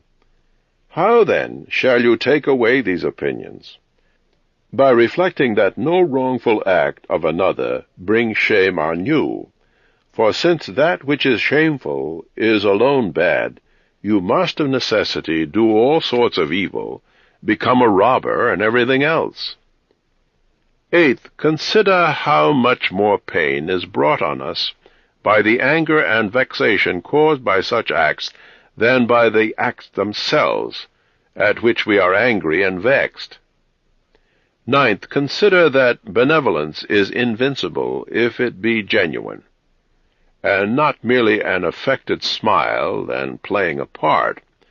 For what will the most violent man do to you if you continue to be of a benevolent disposition towards him, and, as opportunity offers, gently admonish him and calmly correct his errors, at the very time he is trying to do you harm, saying, "Not so, my child. We are constituted by nature for something else. I shall certainly not be injured, but you are injuring yourself, my child." And show him with gentle tact and by general principles that this is so, and that even bees do not, as he does, nor any animals which are formed by nature to be gregarious. And do this neither with any double meaning, nor in the way of reproach, but affectionately, and without rancor in your soul, and not as if you were lecturing him, or to show off before others, but quietly in his own ear, even if others are present. Remember these 9 rules as if you had received them as a gift from the Muses, and begin at last to be a man so long as you live. But you must equally avoid flattering men, and being vexed at them, for both are unsocial, and lead to harm. And let this truth be present to you in the excitement of anger, that to be moved by passion is not manly, but that mildness and gentleness are more manly, just as they are more in conformity with human nature.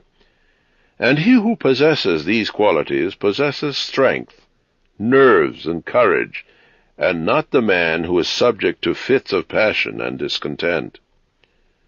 For in the same degree in which a man's mind is nearer to freedom from all passion, in the same degree also is it nearer to strength, and as the sense of pain is a characteristic of weakness, so also is anger. For he who yields to pain and he who yields to anger are both wounded and both submit. But if you will, receive also a 10th gift from Apollo, leader of the Muses, and it is this, that to expect bad men not to do wrong is madness. For he who expects this desires an impossibility. But to allow men to behave evilly to each other, and not to expect them to do you any wrong, is irrational and tyrannical. There are 4 principal aberrations of the superior faculty against which you should be constantly on guard, and when you have detected them, you should wipe them out, saying on each occasion, "This thought is not necessary. This tends to destroy social union. This which you are going to say comes not from your real thoughts, for you should consider it the most absurd of things for a man not to speak his real thoughts." But the 4th is when you reproach yourself for anything, for this is evidence of the diviner part within being overpowered and yielding to the less honorable and perishable part, the body, and to its gross pleasures. Your aerial part and all the fiery parts which are mingled in you, though by nature they have an upward tendency, still in obedience to the disposition of the universe they submit and keep their place in the compound mass.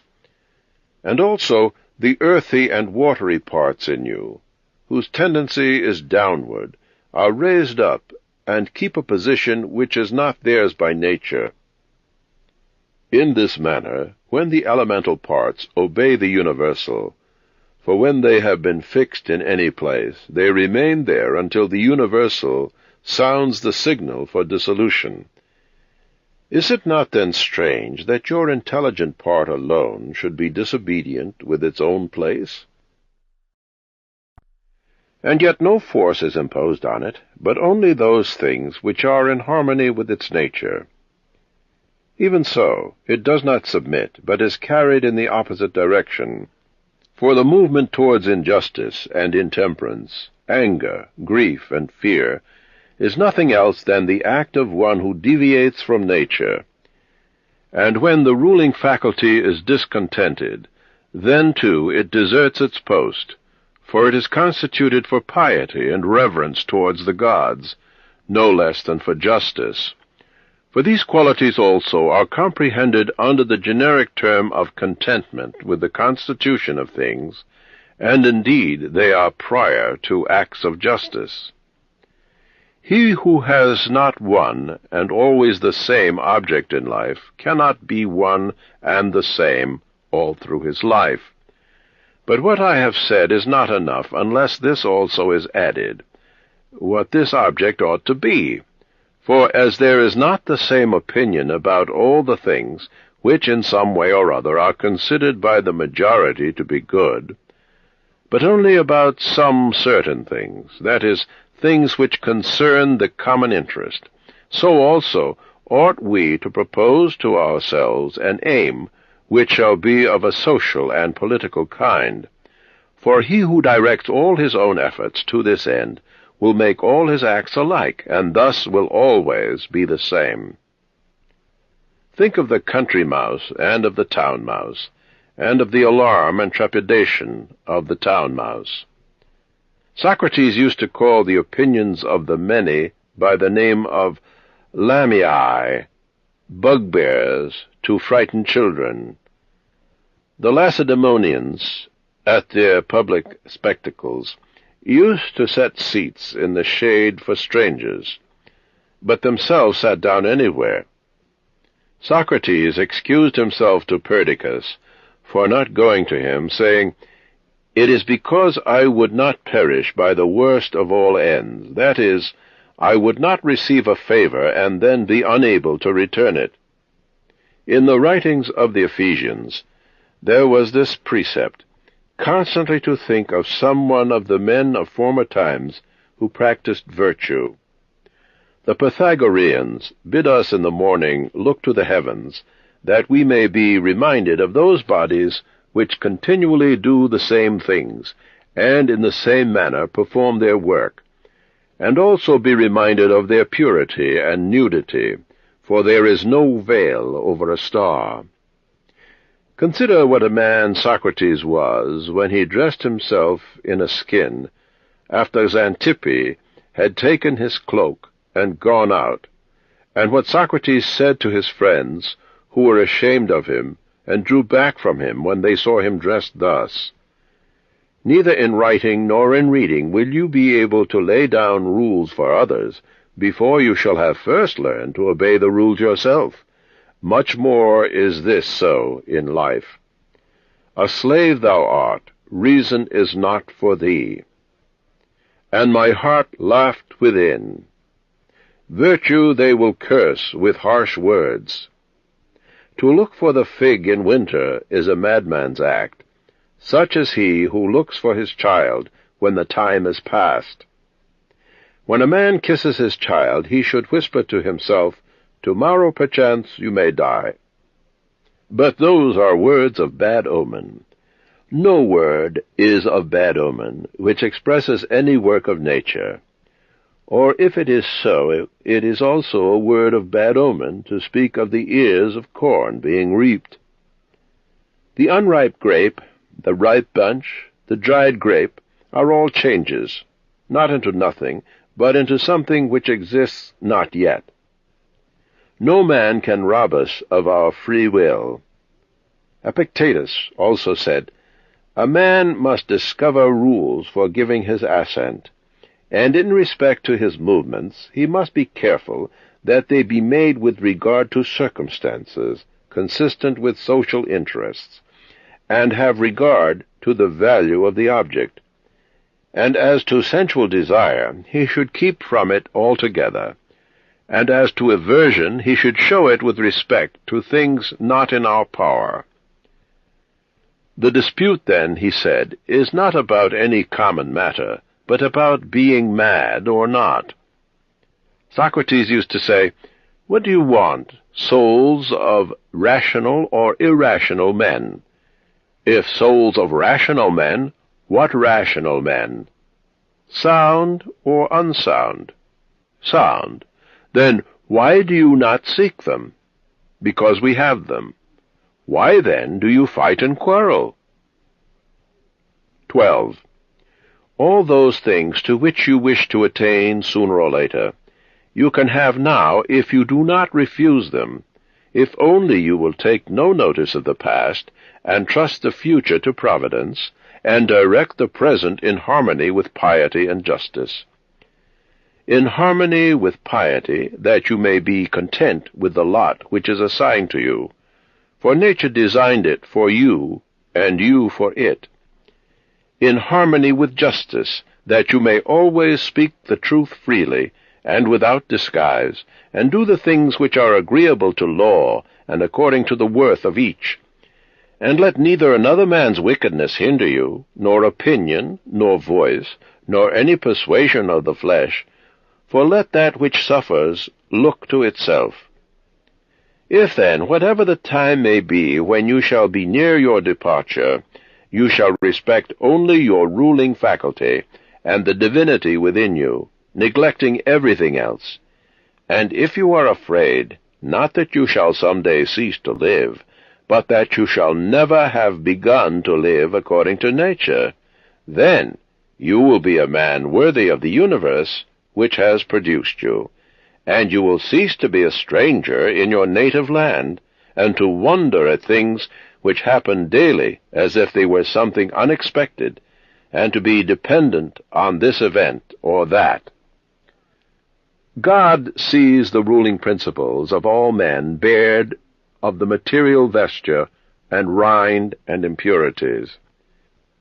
With his mental being he touches the intelligence which has flowed and been derived from himself into these bodies, If you accustom yourself to the same habit, you will rid yourself of much trouble, for he who looks not to his poor fleshly shell surely will not trouble himself by looking after raiment, houses, fame, and such externals and show. You are composed of 3 things: body, life, intelligence. Of these, the first 2 are yours, inasmuch as it is your duty to take care of them. But the third alone is really yours. Therefore, if you will separate from yourself, that is, from your understanding, whatever others do or say, and whatever you have done or said yourself, and whatever future things trouble you, because they may happen, and whatever in the body which envelops you, or in the breath which is by nature associated with the body, is attached to you independent of your will, and whatever the external circumfluent vortex whirls round, so that the intellectual power, exempt from the things of fate, can live pure and free by itself, doing what is just, and accepting what happens, and saying the truth. If you will separate, I say, from this ruling faculty the things which are attached to it by the impressions of sense, and the things of time to come, and of time that is past, and will make yourself like Empedocles' sphere, all round, and in its joyous rest reposing.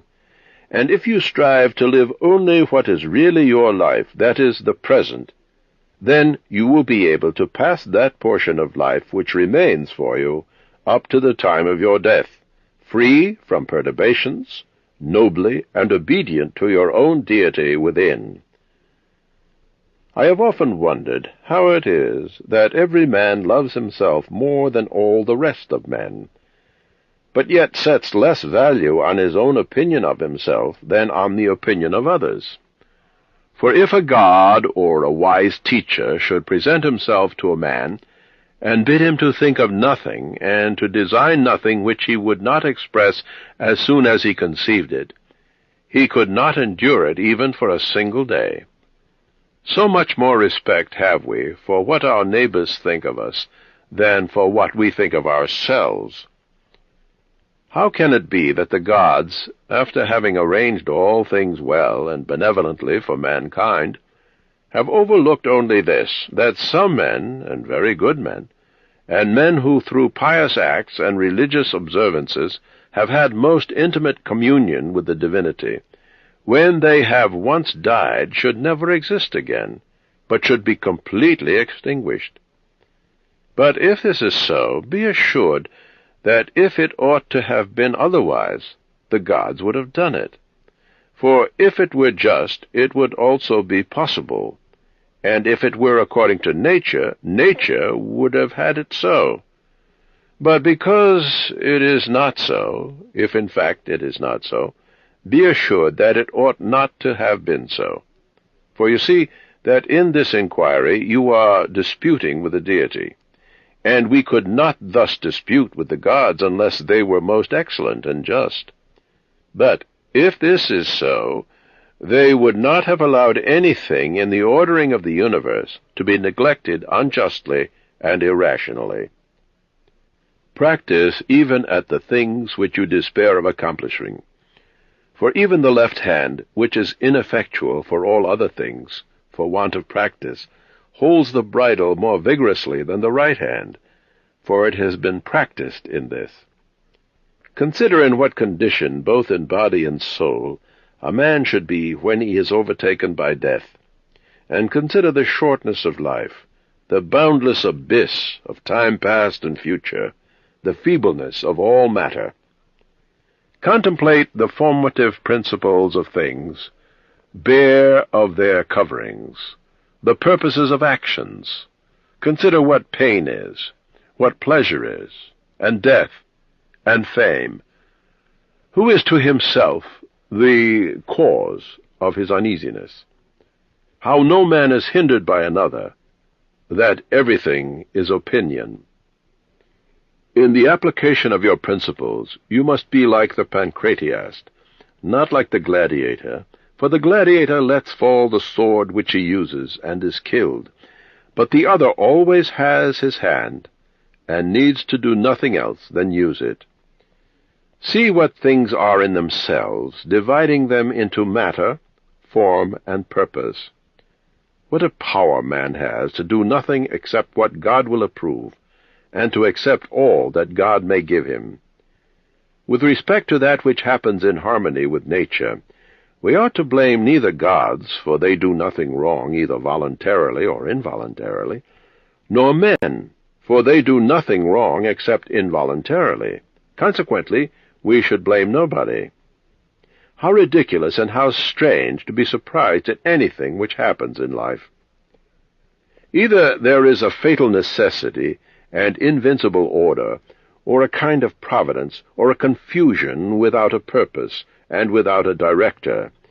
If, then, there is an invincible necessity, why do you resist?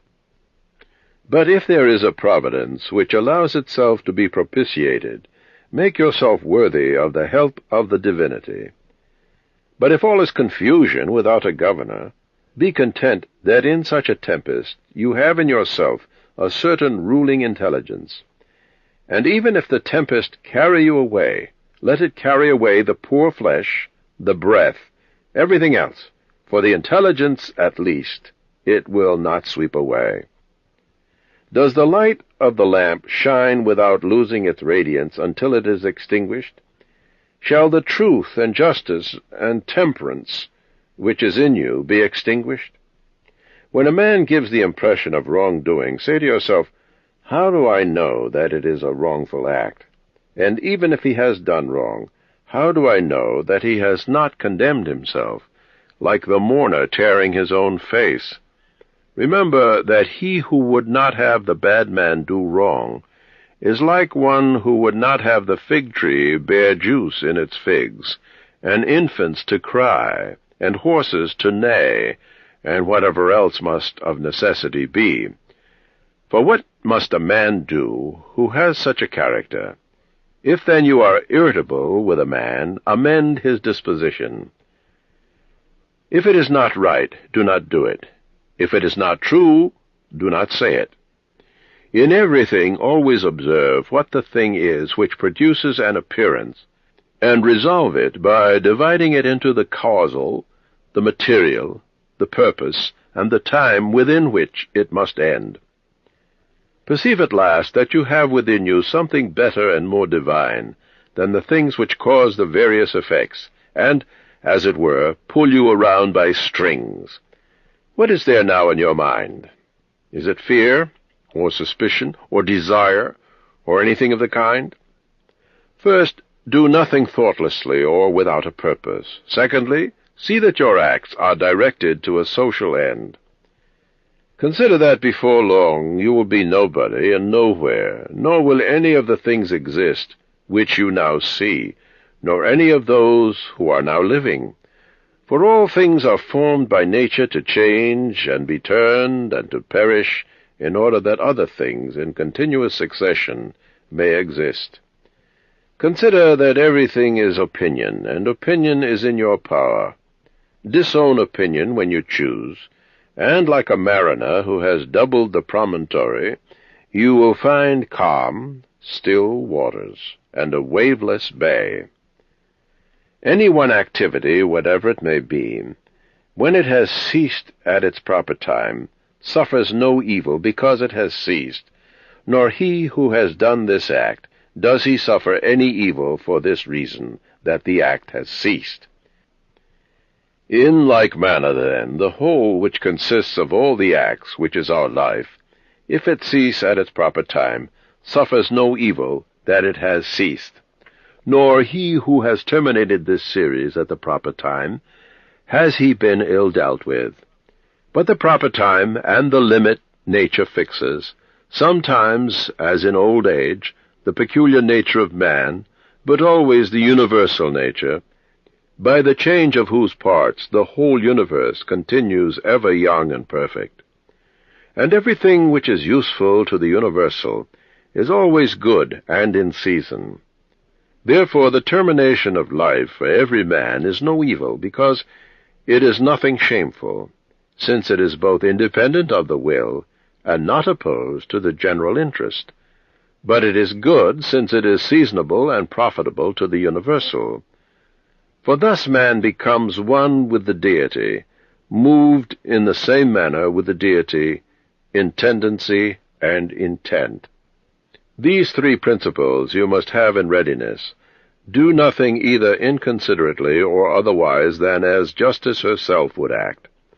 But with respect to what may happen to you from without, consider that it happens either by chance or according to providence, and you must neither blame chance nor accuse providence. Second, consider what every being is from the seed to the time of its receiving a soul, and from the reception of a soul to the giving back of the same, and of what things every being is compounded, and into what things it is resolved.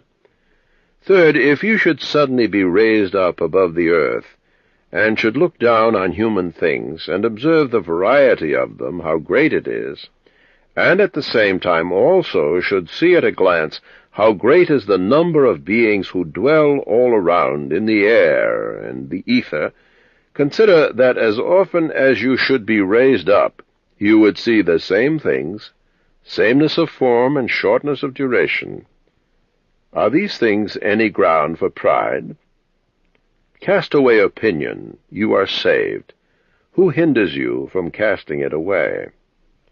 When you are troubled about anything, you have forgotten this, that all things happen according to the universal nature, and that a man's wrongful act is nothing to you. And further, you have forgotten this, that everything which happens always happens so, and will happen so, and now happens so everywhere. Forgotten this too, how close is the kinship between a man and the whole human race, for it is a community, not of a little blood or seed, but of intelligence. And you have forgotten this too, that every man's intelligence is a god, and is an efflux of the deity, and that nothing is a man's own, but that his child and his body and his very soul came from the deity, that everything is opinion, and lastly, that every man lives the present time only, and loses only this. Constantly bring to your recollection those who have complained greatly about anything, those who have been most conspicuous by the greatest fame, or misfortunes and enmities, or fortunes of any kind. Then think, where are they all now? Smoke and ash, and a tail, and not even a tail. And let there be present to your mind also things of this sort, how Fabius Catulinus lived in the country, and Lucius Lupus in his gardens, and Stertinius at Baiae, and Tiberius at Capri, and Rufus at Velia. And, in short, think of the eager pursuit of anything joined together with pride, and how worthless everything is, after which men strain violently, and how much more philosophical it is for a man in the opportunities presented to him to show himself just, temperate, obedient to the gods, and to do this with all simplicity. For the pride which is proud of its want of pride is the most intolerable of all. To those who ask, where have you seen the gods, and how do you know they exist, that you worship them as you do, I answer, in the first place, they may be seen even with the eyes.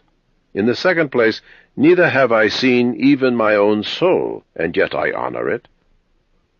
Thus, then, with respect to the gods, from what I constantly experience of their power, from this I comprehend that they exist, and I venerate them.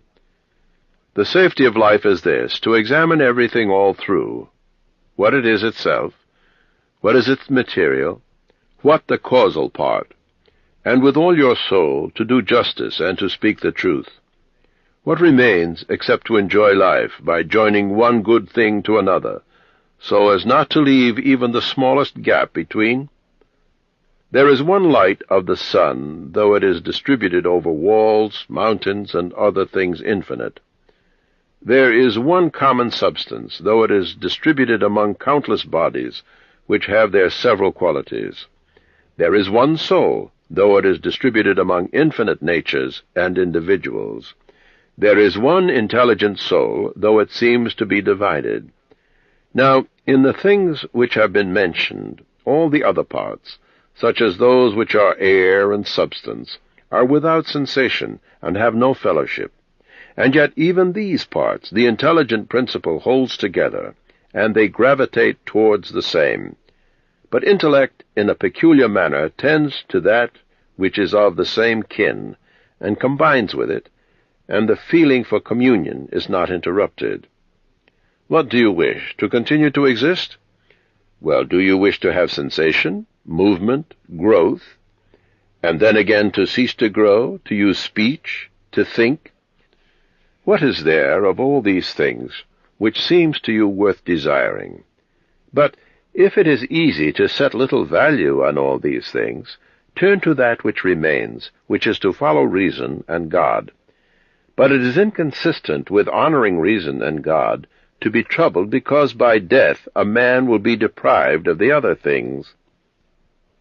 How small a part of the boundless and unfathomable time is assigned to every man! In a moment it is swallowed up in the eternal. And how small a part of the whole substance, and how small a part of the universal soul! And on what a small clod of the whole earth you creep! Reflecting on all this, consider nothing to be great, except to act as your nature leads you, and to endure that which the common nature brings. How does the ruling faculty make use of itself? For all lies in this. But everything else, whether it is in the power of your will or not, is only lifeless ashes and smoke. This reflection is most adapted to move us to contempt of death, that even those who think pleasure to be a good and pain an evil still have despised it. The man to whom that only is good which comes in due season, and to whom it is the same thing whether he has done more or fewer acts conformable to right reason, and to whom it makes no difference whether he contemplates the world for a longer or a shorter time, for this man neither is death a terrible thing. Man, you have been a citizen in this great state. What difference does it make to you whether for 5 years or 3? For that which is conformable to the laws is just for all. Where is the hardship, then, if no tyrant, nor yet an unjust judge, sends you away from the state, but nature who brought you into it? The same as if a praetor, who has employed an actor, dismisses him from the stage, but I have not finished the 5 acts, but only 3 of them. Good. But in life the 3 acts are the whole drama. For what shall constitute a complete drama is determined by him who first caused its composition, and now its dissolution. But you are the cause of neither. Depart then serenely, for he who releases you is also serene.